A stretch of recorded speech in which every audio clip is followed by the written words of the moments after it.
Hello and welcome dear students. It's Deepak Tiwari, your history teacher, here with a topic which is related to the revival of the civil disobedience movement from 1932 to 1934. In this topic we will also discuss the communal award as well as the Pune Pact and the importance or the impact of the civil disobedience movement in the Indians. Okay, let me start the topic. As we know, after the second roundtable conference in 1931 which was held in London, Gandhi ji जब भारत आते हैं उसके बाद India जब वापस वो लौटते हैं तो खाली हाथ मीन्स कि जिस मोटो से वो वहाँ पे गए थे वो मोटो उनका सफल नहीं हुआ और जब वहाँ पे इंडिया पे आते हैं तो एक बार फिर से इंट्रोड्यूस करने की बात आती है इन जनवरी 1 इन 1932। एक बार फिर से कांग्रेस के जो लीडर्स होते हैं डिसाइड करते हैं कि क्यों ना एक बार फिर से सिविल डिसोबीडियंस मूवमेंट रिकॉल्ड किया जाए। तो उसी के साथ एक बार फिर से ये revival of the civil disobedience movement start किया जाता है। लेकिन उसके तुरंत 3 दिन बाद ही अगर देखा जाए तो होता ये है कि गांधी जी, नेहरू, खान अब्दुल गफ्फार खान और सरदार वल्लभ भाई पटेल को एक बार फिर से ब्रिटिश क्या करते हैं, अरेस्ट कर लेते हैं। तो जब अरेस्ट कर लेते हैं तो उसके बाद क्या होता है कि साथ ही साथ अरेस्ट करने के बाद कांग्रेस के लिए ये भी डिक्लेयर किया जाता है ब्रिटिशर्स के थ्रू कि ये एक इलीगल ऑर्गेनाइजेशन है। कांग्रेस एक इलीगल ऑर्गेनाइजेशन है क्योंकि कुल मिला के कांग्रेस एक ऐसी पॉलिटिकल पार्टी थी जो लोगों को उस समय इंडिया के लोगों को एक रास्ता दिखा रही थी towards the freedom of the nation. तो इसी पॉलिटिकल पूरे फ्रेमवर्क को और ऑर्गेनाइजेशंस को तोड़ने के लिए इन्होंने इलीगल करार दिया उसको। साथ ही अगर देखा जाए तो according to the census, according to the figure of the government, 1,20,000 were imprisoned during the second phase of the civil disobedience movement। जब ये लोग गिरफ्तार हो गए तो जगह जगह पे इसके विरोध में लोग धरना देने लगते हैं। तो पुलिस जो करती है, जो ब्रिटिश की पुलिस होती है, वो लगभग 1,20,000 लोगों में जिसमें महिलाएं, बच्चे जो वयस्क थे उनको भी नहीं छोड़ा गया और सबको प्रिजन में डाल दिया गया। फिर उसके बाद क्या होता है कि इसी कड़ी में अब क्या हुआ, जब इतना ज्यादा उग्र प्रदर्शन होने लगा इनके गिरफ्तारियों के बाद में, तो सरकार ने, जो ब्रिटिश हुकूमत थी, उसने एक चीज सोचा और एक ट्रम्प कार्ड खेला। और वो ट्रम्प कार्ड क्या था, कम्युनल अवार्ड को इंट्रोड्यूस कर। उस समय जो प्रधानमंत्री, जो पीएम थे ब्रिटिशर्स के, that was mister Ramsay MacDonald. Mister Ramsay MacDonald ने वहीं पर एक ट्रम्प कार्ड खेला और इंट्रोड्यूस किया क्या, on 16th of August 1932 में communal award. Basically the communal award जो वर्ड बताता है वो क्या है, कम्युनल अवार्ड का मतलब है उस समय इंडिया में कम्युनिटी बेसिस पर वैसे ही काफी सारी चीजें की उठापटक चल रही थी। यानी कि जो डिप्रेस्ड आपकी कास्ट है वो अपने अधिकारों के लिए लड़ना चाहती थी या लड़ रही थी। तो ब्रिटिशर्स ने इससे अच्छा मौका और नहीं देखा और ठीक उसी समय 16 अगस्त 1932 को कम्युनल अवार्ड को इंट्रोड्यूस किया। अब इसके मद्देनजर ये कहा गया कि जितने भी डिप्रेस्ड आपकी कास्ट हैं, जो सोसाइटीज यहाँ पर हैं, जैसे दलित वर्ग हो गया, तो ये अपने अधिकारों के लिए लड़े। इट मीन्स कि उनको जो सेपरेट इलेक्टोरल दिया जाए, इट मीन्स कि वो अपने दलित रिप्रेजेंटेटिव्स को सेपरेटली चुन सके, इस तरीके का अधिकार दिया जाए। ठीक है, तो वहां पर क्या हुआ कि जब सेपरेट कैंडिडेट्स को चुनने के लिए सेपरेट लोग यानी कि कास्ट के लोग चुनेंगे तो ये भारत की यूनिटी में, इंडिया की यूनिटी में एक बहुत ही बड़ा कदम होता, यह कह सके बहुत ही बड़ा ड्रॉबैक होता। क्योंकि गांधी जी ने भी इसके विषय में ये कहा कि ये जो रामजे मैकडोनाल्ड है या जो ब्रिटिशर्स हैं, ये भारत की जो यूनिटी है, भारत की जो यूनिटी है उसको तोड़ने का प्रयास कर रहे हैं। ठीक, तो अब क्या हुआ कि 16 अगस्त में जब ये कम्युनल अवार्ड को इंट्रोड्यूस किया तो अगेंस्ट दिस, इसके अगेंस्ट में 20 दिसंबर 1932 में गांधी जी ने फास्ट अनटू डेथ यानी कि आमरण अनशन स्टार्ट कर दिया। ठीक है, उपवास रखना स्टार्ट कर दिया। ठीक, जेल में ही स्टार्ट किया। देन साथ में ही ये कहा गया, गांधी जी का ये कहना था कि ये जो ब्रिटिशर्स की पॉलिसी है, कम्युनल अवार्ड को जो इंट्रोड्यूस किया है, ये पूरी तरीके से हिंदू और जो दूसरी कास्टेज हैं या जैसे और जो दूसरे रिलीजन्स हैं, मुस्लिम हो गया। अब उसमें आपके ईसाईज हो जाएंगे, ठीक है, क्रिश्चियंस हो जाएंगे, तो उनके लिए ये अच्छा नहीं था। ये यूनिटी को खत्म करने का एक तरीका था, ठीक है। तो जिसके कारण दे वर एनकरेजिंग सेपरेटिज्म, ठीक है, भारत में एक सेपरेट कल्चर की स्थापना करना चाहते थे, ठीक है, सेपरेट इलेक्टोरल आपको राइट्स देकर, ठीक है।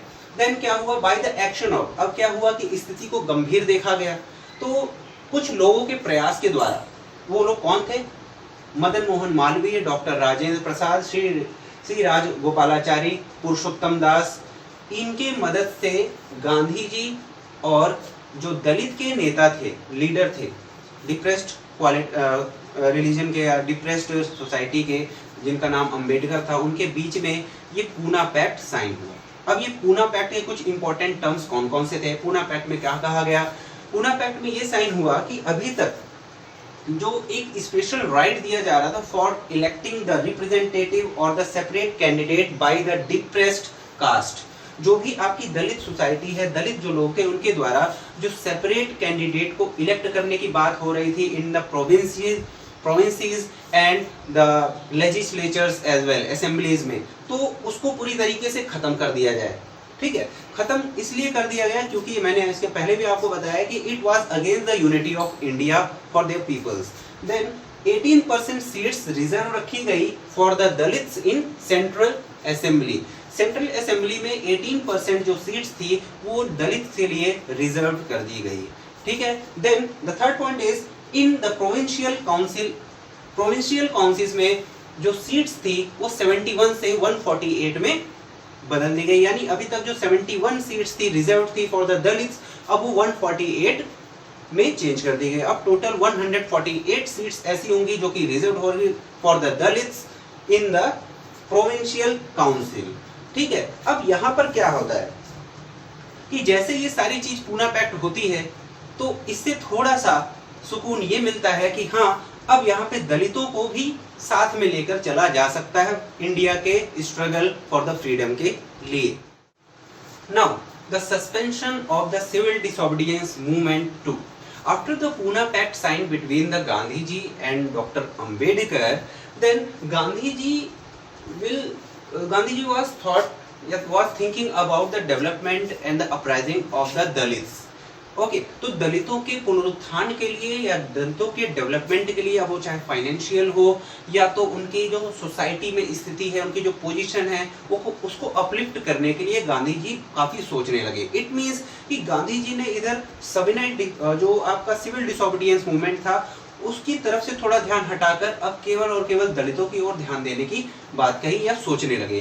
देन उसी के साथ में उन्होंने इसी के चलते हरिजन सेवक संघ को भी इस्टेब्लिश किया, ठीक है। गांधी जी ने हरिजन सेवक संघ को भी उसी समय इस्टेब्लिश किया। साथ ही साथ इन मई 1933 में गांधी जी ने इसके लिए 21 वीक के लिए 21 वीक्स के लिए ये जो मूवमेंट था, जो सिविल डिसोबीडियंस मूवमेंट था, इसको सस्पेंड कर दिया केवल 21 वीक के लिए अभी। देन उसके बाद क्या होता है कि in 1933 first August Gandhi ji started their own the individual CDM, the civil disobedience movement. उन्होंने खुद ही, यानी कि उन्होंने एक बात क्या किया कि 21 वीक्स के लिए सस्पेंड कर दिया और लोगों के लिए, लेकिन इंडिविजुअली उस डिसोबीडियंस मूवमेंट को चलाते रहे। लेकिन बहुत ज्यादा सफलता इनमें इनको नहीं मिली और वो सक्सेसफुल उतना नहीं हुआ जितना कि गांधी जी ने सोचा था। और अंत में ये होता है कि वो उसको 7 अप्रैल 1934 में पूरी तरीके से इसको सस्पेंड कर देते हैं। Then if we talk about what was the impact of the civil disobedience movement on the Indians, okay, तो भारतीयों के ऊपर इस CDM सविनय अवज्ञा आंदोलन या सिविल डिसोबीडियंस मूवमेंट का क्या प्रभाव पड़ा या क्या इसकी इम्पोर्टेंस है। तो पहला तो इम्पोर्टेंस है इसकी कि political awakening. The first is the political awakening. Political awakening, then ये जो पॉलिटिकल अवेकनिंग जो पहला पॉइंट है, ये पहला इम्पैक्ट था CDM का।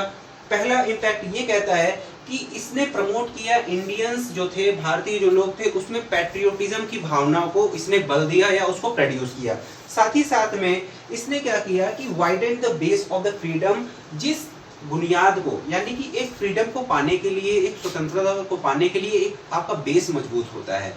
तो ऐसे काफी सारे इंसिडेंट्स और मूवमेंट कहीं ना कहीं इन फ्रीडम तक पहुंचने का बेस था। तो सिविल डिसोबीडियंस मूवमेंट उसी तरीके से फ्रीडम तक पहुंचने का एक बेस सेटअप था। साथ ही साथ it the peoples fully awake of the responsibilities, लोगों को अब ये पता चल गया था कि अगर हमें स्वतंत्रता यानी कि फ्रीडम तक जाना है तो we have to take our responsibilities and the role in the freedom, यानी अपने आप को हमेशा फ्रीडम के लिए रोल यानी कि अपना रोल देना है, अपने रोल को बाकायदा निभाना है और रिस्पॉन्सिबिलिटी को लेना है। Thereafter and took the part politically, अब ना केवल हमें इंडिविजुअली रिफॉर्म करना है, इंडिविजुअली प्रमोट करना है अपनी रिस्पॉन्सिबिलिटी को, बल्कि हमें पॉलिटिकली भी हमें स्टैंड लेना पड़ेगा against the British and there system. Now the second is the social impact. What was the social impact, यानी कि समाज पर उसका क्या प्रभाव पड़ा। समाज पर इसका ये प्रभाव पड़ा, मैंने इसके पहले ही बताया था कि गांधी जी ने हरिजन सेवक संघ की स्थापना की, ठीक है, ऑल इंडिया यानी कि अखिल भारतीय एक सेवक संघ की स्थापना भी की गई थी हरिजनों को, ये जो आपकी डिप्रेस्ड कास्ट है उसकी अवेकनिंग के लिए, ठीक है, तो उसको प्रमोट किया गया। तो सोशल इम्पैक्ट में ये था कि हरिजन सेवक संघ को एस्टैब्लिश किया गया और उनकी जो बेसिक राइट्स थे, उनके जो अधिकार थे, उसको कंजर्व करने की कोशिश की गई। साथ में it depressed the classes way given entry, साथ ही साथ में इसके पहले क्या होता था, डिप्रेस्ड क्लासेस को चर्चेस में या टेम्पल्स में एंट्री नहीं मिलती थी, but soon after the civil disobedience movement they will be getting the entrance in the temples and the churches as well, so their conditions in the society will uplifted. Okay, now the third is the constitutional reform. The third one is constitutional reform. Soon after the civil disobedience movement, the government will introduce the Government of India Act 1935. जो government of India act है 1935, इसको introduce करने की बात just civil disobedience movement के साथ ही शुरू होती है।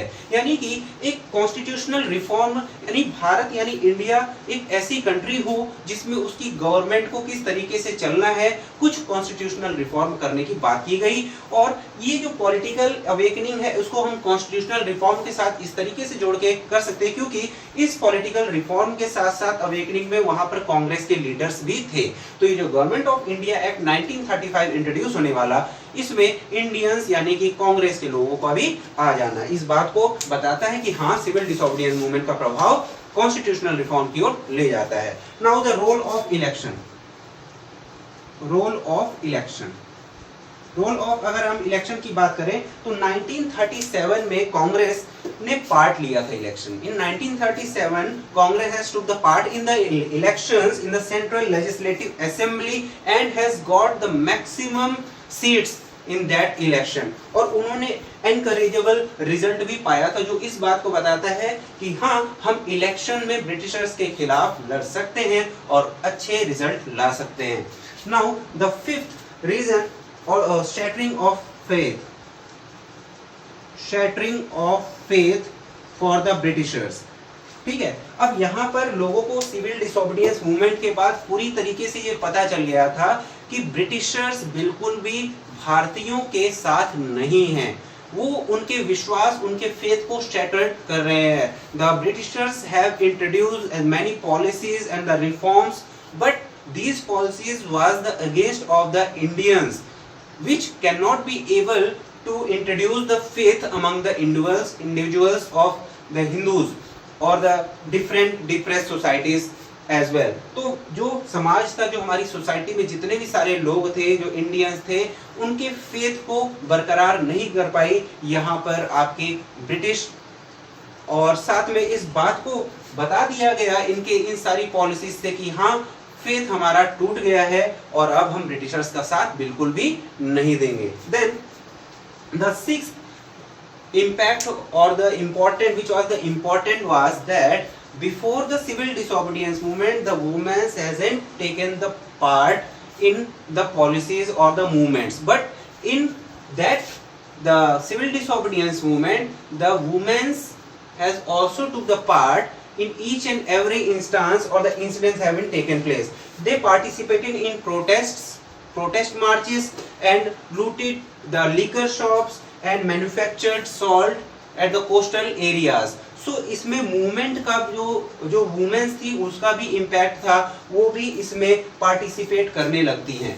तो we have studied today the revival of the civil disobedience movement, that is 1932 to 1934 and the Pune Pact. The one question will be arised from this section or this topic is that what was the impact of the civil disobedience movement on Indians. तो भारतीयों के ऊपर civil disobedience movement का क्या प्रभाव पड़ा. इसमें एक नंबर का क्वेश्चन ये भी आता है कि गांधी जी ने वो कौन सा संघ स्थापित किया, या गांधी जी एस्टैब्लिश्ड द संघ which has a name dash, तो उसका नाम क्या था, और what was the impact after that the suspension and how it is suspended, what was the reasons behind the suspension of the civil disobedience movement. Okay dear children, it's all about the today's topic. Write your queries on the comment section or ask me personally. Till then, take care and bye bye.